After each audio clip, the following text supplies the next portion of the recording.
जरा सोचिए, अगर आपको वो सब कुछ मिल जाए जिसकी आप दिल से इच्छा करते हैं, तो कैसा लगेगा? पैसा, सफलता, खुशहाल रिश्ते या फिर एक शांतिपूर्ण जीवन, क्या हो अगर ये सब आपकी पहुंच में हो? आपने द सीक्रेट और लॉ ऑफ अट्रैक्शन के बारे में तो सुना ही होगा, लेकिन क्या आपने कभी सोचा है कि सिर्फ मांगने से ही आपकी मनचाही चीजें आपकी जिंदगी में आ सकती हैं? जी हां, ask and you will receive किताब के लेखक पियर प्रादरवान बताते हैं कि अगर हम सही तरीके से प्रार्थना करें और सच्चे दिल से मांगे, तो ब्रह्मांड हमें वही लौटा कर देता है।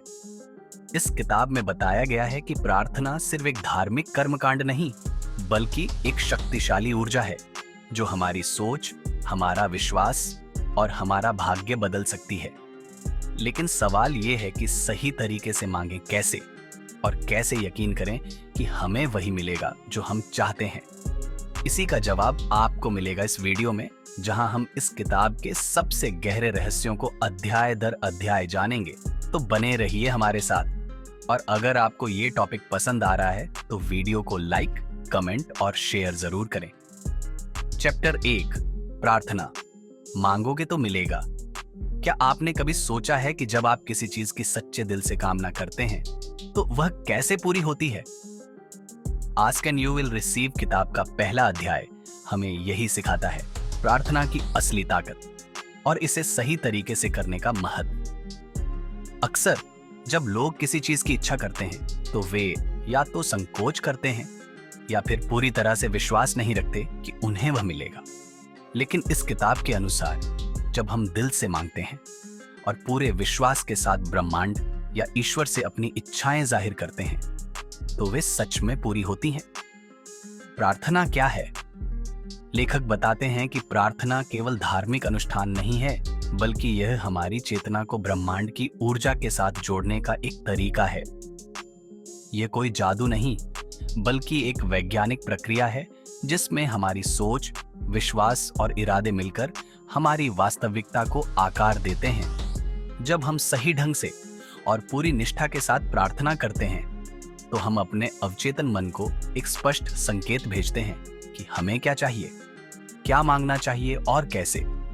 बहुत बार लोग अनिश्चित रहते हैं कि उन्हें वास्तव में क्या चाहिए। वे अस्पष्ट इच्छाएं रखते हैं, जैसे मुझे खुशी चाहिए, मैं सफल होना चाहता हूं, लेकिन यह स्पष्ट नहीं करते कि किस तरह की खुशी या सफलता की बात कर रहे हैं।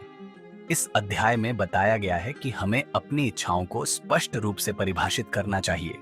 अगर आप आर्थिक सफलता चाहते हैं, तो यह कहने के बजाय कि मैं अमीर बनना चाहता हूं, आपको अपनी प्रार्थना को इस तरह कहना चाहिए, मैं एक ऐसे अवसर की तलाश कर रहा हूं जो मेरी प्रतिभा और मेहनत के अनुसार मुझे धन और समृद्धि दिला सके। यह स्पष्टता आपकी ऊर्जा को सही दिशा में केंद्रित करती है। विश्वास सबसे जरूरी है। केवल मांगना काफी नहीं है, बल्कि यह विश्वास रखना भी जरूरी है कि जो मांगा है वह आपको मिलेगा। कई लोग ये गलती करते हैं कि वे प्रार्थना तो कर लेते हैं, लेकिन अंदर ही अंदर संदेह रखते हैं कि उनकी इच्छा पूरी होगी या नहीं। इस अध्याय में बताया गया है कि विश्वास और संदेह एक साथ नहीं चल सकते। जब आप किसी चीज की कामना करते हैं, तो आपको पूरी दृढ़ता से यकीन करना होगा कि वह आपकी ओर आ रही है। धैर्य और समर्पण। अक्सर लोग तुरंत नतीजे चाहते हैं, और जब उन्हें अपनी इच्छाएं पूरी होती नहीं दिखती, तो वे निराश हो जाते हैं। लेखक समझाते हैं कि हर चीज का एक सही समय होता है। जब आप सच्चे मन से मांगते हैं, तो ब्रह्मांड आपको वही देता है, लेकिन सही समय पर। इसीलिए धैर्य और समर्पण बनाए रखना बहुत जरूरी है। अगर आपको यह जानकारी पसंद आई, तो वीडियो को लाइक करें, कमेंट में अपनी राय दें और हमारे चैनल को सब्सक्राइब करें, ताकि हम ऐसे और दिलचस्प विषय आपके लिए लाते रहें। चैप्टर 2, सही तरीके से मांगने की कला। हम में से कई लोग जीवन में सफलता, खुशी और समृद्धि की कामना तो करते हैं, लेकिन सही तरीके से मांगने का तरीका नहीं जानते। Ask and you will receive किताब के अनुसार केवल इच्छा करना ही पर्याप्त नहीं है, बल्कि इसे सही ढंग से व्यक्त करना भी बेहद महत्वपूर्ण है। जब हम अपनी इच्छाओं को स्पष्ट, सकारात्मक और भावनाओं से भरकर मांगते हैं, तो वे पूरी होने की संभावना बढ़ जाती है। सबसे पहली बात यह है कि हमें अपनी मांग स्पष्ट रखनी चाहिए। अक्सर लोग यह सोचते हैं कि वह सिर्फ सफल होना चाहते हैं या खुश रहना चाहते हैं, लेकिन यह स्पष्ट नहीं करते कि किस तरह की सफलता या खुशी की बात कर रहे हैं। उदाहरण के लिए, अगर कोई आर्थिक स्वतंत्रता चाहता है तो उसे यह कहना चाहिए, मुझे ऐसे अवसर मिलने चाहिए जो मेरी वित्तीय स्थिति को बेहतर बना सकें और मुझे आर्थिक स्वतंत्रता की ओर ले जाए। इससे हमारा अवचेतन मन और ब्रह्मांड हमारी ऊर्जा को सही दिशा में केंद्रित कर पाते हैं। इसके अलावा हमें अपनी इच्छाओं को हमेशा सकारात्मक भाषा में व्यक्त करना चाहिए। कई लोग अनजाने में नकारात्मक शब्दों का इस्तेमाल कर लेते हैं, जैसे मैं कंगाल नहीं रहना चाहता, लेकिन यह सही तरीका नहीं है। इसके बजाय इसे इस तरह कहना चाहिए, मैं आर्थिक रूप से समृद्ध और स्वतंत्र बनना चाहता हूं। जब हम सकारात्मक भाषा का प्रयोग करते हैं तो हमारा दिमाग और ब्रह्मांड उसी सकारात्मक ऊर्जा को हमारे जीवन में वापस भेजते हैं। मांगते समय हमारी भावनाएं भी महत्वपूर्ण भूमिका निभाती हैं।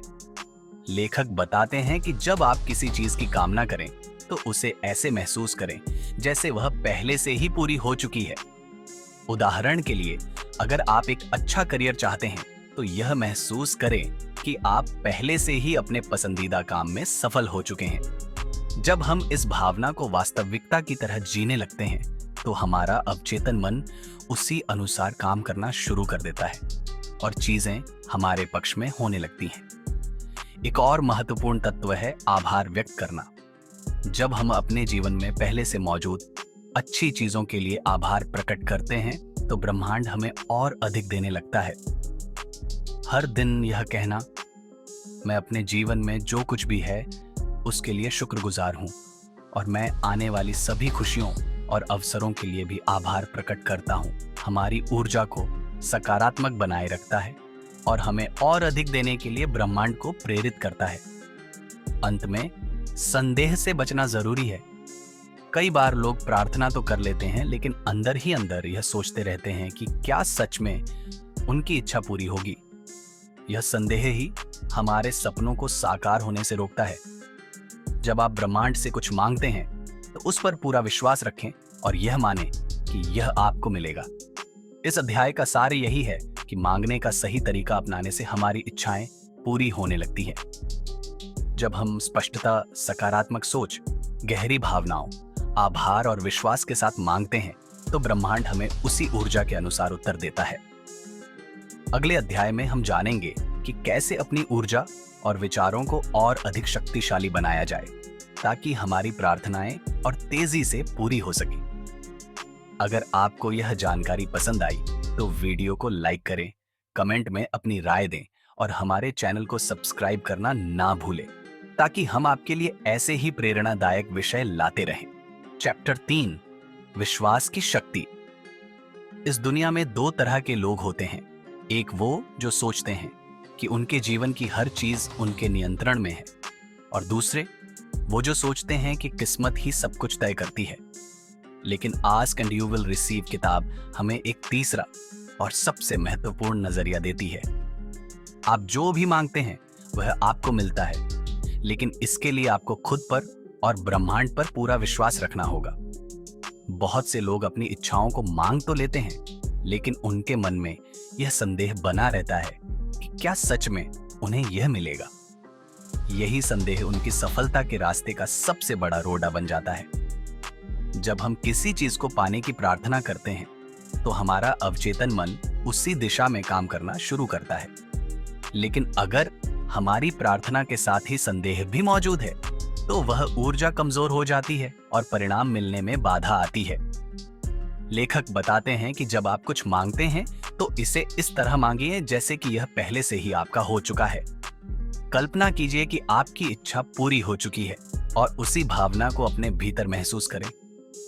उदाहरण के लिए, अगर आप अपने जीवन में आर्थिक सफलता चाहते हैं तो ऐसे सोचें और महसूस करें जैसे आप पहले से ही एक सफल इंसान हैं।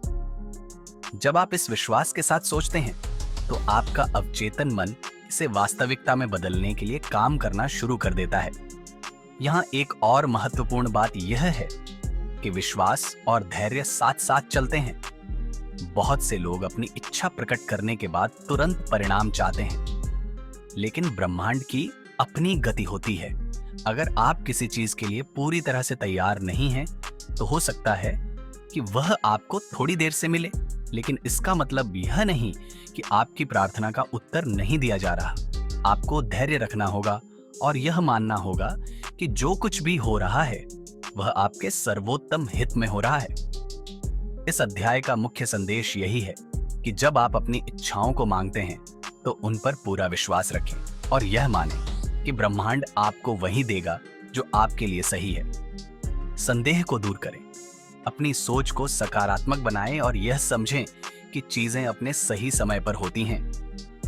अगले अध्याय में हम जानेंगे कि कैसे सही मानसिकता विकसित करके अपने सपनों को और तेजी से पूरा किया जा सकता है। अगर आपको यह अध्याय पसंद आया तो वीडियो को लाइक करें, कमेंट में अपनी राय दें और हमारे चैनल को सब्सक्राइब करना ना भूलें, ताकि हम आपके लिए और भी प्रेरणादायक जानकारी लाते रहें। चौथी किताब, सही मानसिकता का निर्माण। हम जो कुछ भी जीवन में पाते हैं वह हमारी सोच और मानसिकता पर निर्भर करता है।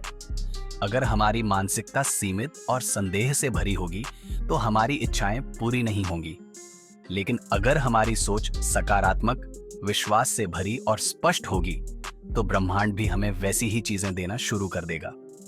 Ask and you will receive किताब में बताया गया है कि सही मानसिकता के बिना हमारी प्रार्थनाएं अधूरी रह सकती है।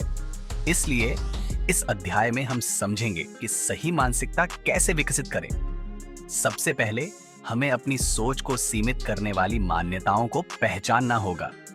अक्सर हमें बचपन से यह सिखाया जाता है कि ज्यादा सपने मत देखो, सिर्फ मेहनत से ही सफलता मिलती है, या सौभाग्य सबको नहीं मिलता। ये सभी बातें हमें सीमित सोच के दायरे में रखती हैं। लेकिन अगर हम अपनी मानसिकता को बदल लें और यह मान लें कि हम किसी भी चीज को हासिल कर सकते हैं, तो हमारे जीवन में चमत्कारिक बदलाव आने लगते हैं। एक और जरूरी पहलू है अपने विचारों को लगातार सकारात्मक बनाए रखना। कई बार हम अपनी इच्छाओं को मांगते हैं, लेकिन बाद में नकारात्मक विचार हमें घेर लेते हैं। अगर यह नहीं हुआ तो ज़रेनिया, क्या सच में यह संभव है? ये सवाल हमारी ऊर्जा को कमजोर कर देते हैं। इसलिए जब भी नकारात्मक विचार आए तो उन्हें तुरंत सकारात्मक विचारों से बदल दें। उदाहरण के लिए, अगर मन में यह संदेह आए कि मुझे सफलता नहीं मिलेगी, तो इसे बदलकर कहें, मुझे हर वो अवसर मिलेगा जिसकी मुझे जरूरत है। इसके अलावा हमें खुद को पहले से ही सफल, खुश और संतुष्ट महसूस करना सीखना होगा। अगर हम यह सोचते हैं कि जब मुझे सफलता मिलेगी तब मैं खुश रहूंगा, तो हम खुद को भविष्य में उलझा कर रखते हैं। लेकिन अगर हम अभी से खुद को सफल और खुश महसूस करें तो ब्रह्मांड भी हमें वैसा ही बना देगा। ध्यान और विजुअलाइजेशन भी हमारी मानसिकता को सही दिशा में ले जाने में मदद करते हैं। अगर आप रोज कुछ मिनट निकालकर अपनी इच्छाओं को पूरा हुआ महसूस करें और उसकी कल्पना करें, तो यह आपके अवचेतन मन को सक्रिय कर देता है और आपकी वास्तविकता को बदलने लगता है। अंत में सबसे महत्वपूर्ण बात है आभार। जो कुछ भी आपके पास है उसके लिए धन्यवाद देना सीखें। जब हम आभार व्यक्त करते हैं तो ब्रह्मांड हमें और देने के लिए प्रेरित होता है। रोज सुबह और रात को यह सोचें कि आपके जीवन में कौन कौन सी चीजें अच्छी हैं और उनके लिए शुक्रगुजार रहें। इस अध्याय का मुख्य संदेश यही है कि सही मानसिकता बनाकर हम अपनी इच्छाओं को जल्दी और आसानी से पूरा कर सकते हैं। अगला अध्याय और भी रोमांचक होने वाला है, जिसमें हम जानेंगे कि अपनी ऊर्जा को कैसे ऊंचा रखा जाए ताकि हमारी प्रार्थनाएं और तेजी से असर करें। अगर आपको यह अध्याय पसंद आया तो वीडियो को लाइक करें, कमेंट करें और हमारे चैनल को जरूर सब्सक्राइब करें, ताकि हम आपके लिए और भी प्रेरणादायक जानकारी लाते रहें। 5वां अध्याय, अपनी ऊर्जा को ऊंचा रखें और परिणाम प्राप्त करें। अब तक हमने जाना कि इच्छाओं को पूरा करने के लिए स्पष्टता, विश्वास और सही मानसिकता जरूरी होती है। लेकिन एक और महत्वपूर्ण तत्व है ऊर्जा। हमारी सोच, भावनाएं और कार्य सभी ऊर्जा के रूप में काम करते हैं। अगर हमारी ऊर्जा ऊंची और सकारात्मक होगी तो हमारी इच्छाएं जल्दी पूरी होंगी। लेकिन अगर हम नकारात्मकता, संदेह और भय में रहेंगे तो हमारी ऊर्जा कमजोर हो जाएगी और हमारी इच्छाएं अधूरी रह सकती है। ऊर्जा को ऊंचा बनाए रखने के लिए कुछ खास आदतें अपनानी जरूरी है। सबसे पहले हमें खुशी और उत्साह को प्राथमिकता देनी चाहिए। जब हम खुश और उत्साहित होते हैं तो हमारी ऊर्जा ब्रह्मांड के साथ बेहतर तालमेल बिठाती है। हमें उन चीजों पर ध्यान देना चाहिए जो हमें आनंद देती है, जैसे कि अच्छा संगीत सुनना, किताबें पढ़ना या प्रेरणादायक लोगों के साथ समय बिताना। ध्यान भी ऊर्जा को ऊंचा बनाए रखने का एक कारगर तरीका है। रोज कुछ मिनट का ध्यान करने से हमारा दिमाग शांत होता है और सकारात्मक ऊर्जा प्रवाहित होती है। इसके अलावा आभार व्यक्त करना, ग्रेटिट्यूड भी बेहद जरूरी है। जब हम अपने पास मौजूद चीजों के लिए शुक्रगुजार होते हैं तो ब्रह्मांड हमें और अधिक देता है। अंत में सबसे महत्वपूर्ण चीज है लेट गो करना। जब हम कोई इच्छा ब्रह्मांड से मांगते हैं तो हमें उस पर जरूरत से ज्यादा सोचने या चिंता करने की बजाय ब्रह्मांड पर भरोसा करना चाहिए। अगर हम अपनी ऊर्जा को ऊंचा बनाए रखेंगे और विश्वास के साथ आगे बढ़ेंगे तो ब्रह्मांड हमारी इच्छाओं को जरूर पूरा करेगा।